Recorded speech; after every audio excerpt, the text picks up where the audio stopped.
नमस्कार दोस्तों, मैं राजकुमार मौर्य प्रखर इंडिया यूट्यूब मंच पे आपका स्वागत है। बहुत बड़ी खबर आ चुकी है उत्तर प्रदेश की राजनीति से। उत्तर प्रदेश में 2027 में विधानसभा का चुनाव होना है। वर्तमान में योगी आदित्यनाथ उत्तर प्रदेश के मुख्यमंत्री हैं और समाजवादी पार्टी प्रमुख विपक्षी पार्टी उत्तर प्रदेश की है।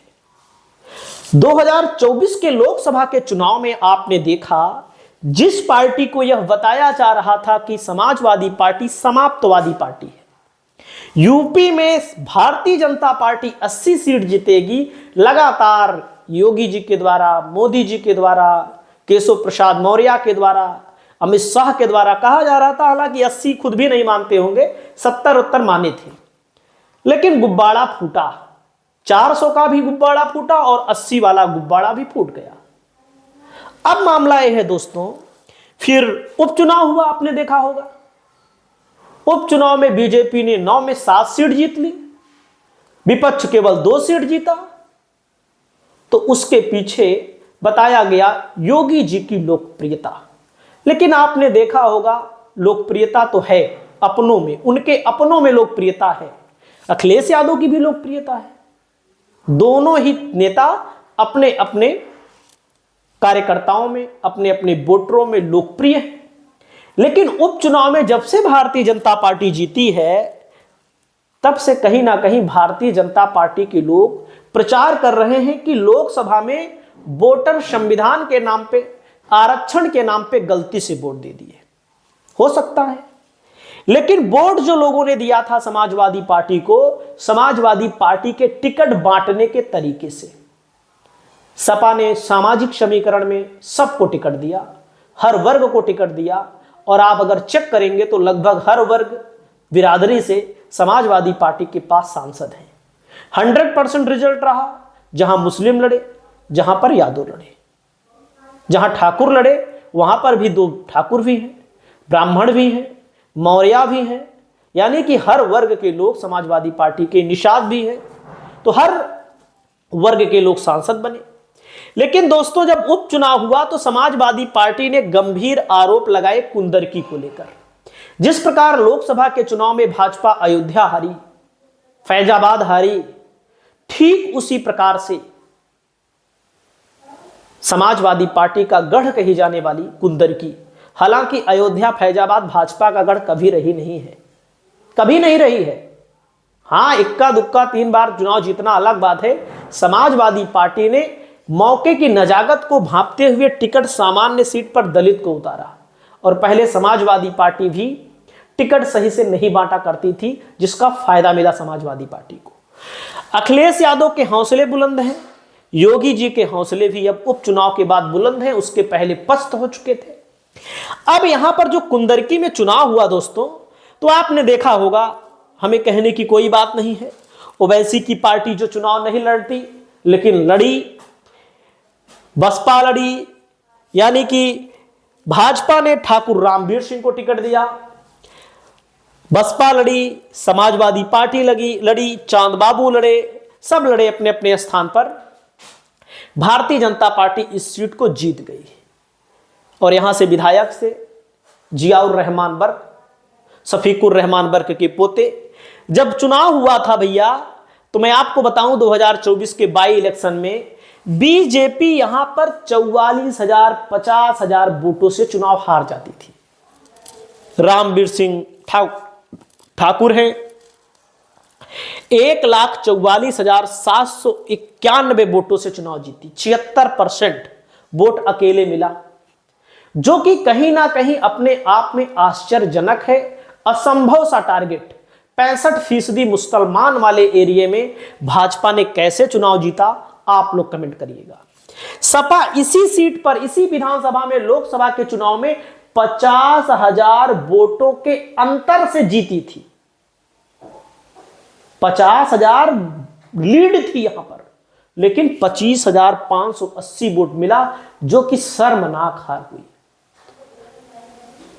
इस आजाद समाज पार्टी भी लड़ी, ओवैसी की भी पार्टी लड़ी, ये लोग भी उतना वोट नहीं काट पाए। बसपा भी लड़ी, तब भी भाजपा कैसे जीत गई। असंभव को संभव भारतीय जनता पार्टी ने बनाया। और उसके बाद जियाउर रहमान बर्क 43,162 वोटों से 2022 में जीते थे और भाजपा 82,000 वोट, 80-82 मैक्सिमम भाजपा का ये वोट था। लेकिन भाजपा ने कैसे वोट पाया, कोई समझ नहीं पाया। मोहम्मद रिजवान इसके पहले 10,000 वोटों से जीतते रहे, रामवीर सिंह 99,000 वोट पाते रहे, कुंदरकी में मोहम्मद रिजवान 81,000, रामवीर सिंह लगातार चुनाव हार रहे थे। लेकिन समाजवादी पार्टी से यह सीट भाजपा ने छीन ली। अब इस सीट पर समाजवादी पार्टी के मुखिया अखिलेश यादव को चुनौती मिल चुकी है। किस मामले को लेकर बार बार ये कहा जा रहा है समाजवादी पार्टी की तरफ से लूटा गया, उसके सबूत भी दिखाए जा रहे हैं। उसके तमाम वीडियो आप लोगों ने सोशल मीडिया पर देखा होगा, इसको लेकर कोई दिक्कत नहीं। यहां पर भारतीय जनता पार्टी के जो विधायक ठाकुर रामवीर सिंह चुनाव जीते हैं, उन्होंने चुनौती दिया, मैं इस्तीफा दे दूंगा। यानी कि भाजपा विधायक ने कहा कि मैं इस्तीफा दे दूंगा और यहां से फिर से उपचुनाव हो। इन्होंने कहा यूपी की इस सीट पर होगा उपचुनाव, बीजेपी विधायक देंगे इस्तीफा, सपा से अखिलेश यादव होंगे मैदान पर। सोचिएगा, उन्होंने कहा अगर अखिलेश यादव यहां से चुनाव लड़े तो मैं इस्तीफा दूंगा और फिर अखिलेश यादव के खिलाफ चुनाव लड़ूंगा। अब आप सोचिएगा, इतनी बड़ी चुनौती दे दी गई है और आप समझ सकते हैं जब इतनी बड़ी चुनौती दे दी गई है तो दोनों प्रत्याशी भाजपा के और सपा के आमने सामने आ चुके हैं। सपा के प्रत्याशी ने क्या कहा, भाजपा के प्रत्याशी ने क्या कहा? हाजी रिजवान ने कहा, प्रेस वार्ता की गई, जो सपा के प्रत्याशी थे उन्होंने कहा उत्तर प्रदेश की पुलिस पर हमको भरोसा नहीं है, उत्तर प्रदेश की पुलिस पर हमको भरोसा नहीं है। यहां पर जो चुनाव कराया जाए पैरा मिलिट्री फोर्स के द्वारा कराया जाए और इस्तीफा दे अखिलेश यादव तो दूर की बात है, बहुत बड़ी बात है, हम ही चुनाव लड़ेंगे और जीत के दिखाएं भाजपा वाले। क्या आपको लगता है कि भारतीय जनता पार्टी के विधायक रामवीर सिंह इस्तीफा देंगे? कमेंट करके बताना ना भूलिए। केवल पॉलिटिकल चर्चा में ही बने रहने के लिए इस तरह की बयानबाजियां हो रही हैं। पॉलिटिकल भाई चर्चाएं होती रहती हैं। इस मामले को लेकर के मामला आगे बढ़ता हुआ नजर आ रहा है और दोनों नेता आपस में चुनौती दे रहे हैं। सपा प्रत्याशी हाजी मोहम्मद रिजवान ने कहा सपा मुखिया तो दूर की बात है, वो उनसे ही चुनाव लड़कर दिखा दे, दूध का दूध पानी का पानी हो जाएगा। पूर्व विधायक हाजी रिजवान का यह भी कहना है, भाजपा विधायक खुद हकीकत जानते हैं कि वो कैसे चुनाव जीते हैं। भाजपा विधायक ने सपा मुखिया अखिलेश यादव को चुनौती देते हुए कहा था, मैं इस्तीफा देने के लिए तैयार हूं, सपा मुखिया यहां आकर मेरे मुकाबले चुनाव लड़ लें। उन्होंने कहा था, मैं उनसे आग्रह करता हूं कि अगर उन्हें लग रहा है मुस्लिम उनके साथ हैं और मुस्लिमों ने हमें बेबसी से वोट दिया है तो वह पहले जानकारी करे मुस्लिम उनके साथ हैं या नहीं है। तो आप समझ सकते हैं यहां पर एक बहुत बड़ा पॉलिटिकल डेवलपमेंट हो रहा है। हालांकि आप सब जानते हैं इस्तीफा कौन देगा, एक बार विधायक बन गए यही सबसे बड़ी बात है, क्योंकि इसके पहले चुनाव हार जा रहे थे। नेता हैं, हालांकि उनकी लोकप्रियता भी है, लेकिन चुनाव जीतना कहीं ना कहीं समाजवादी पार्टी के लिए किसी सदमे से कम नहीं है। उनके लिए खुशी का अवसर है।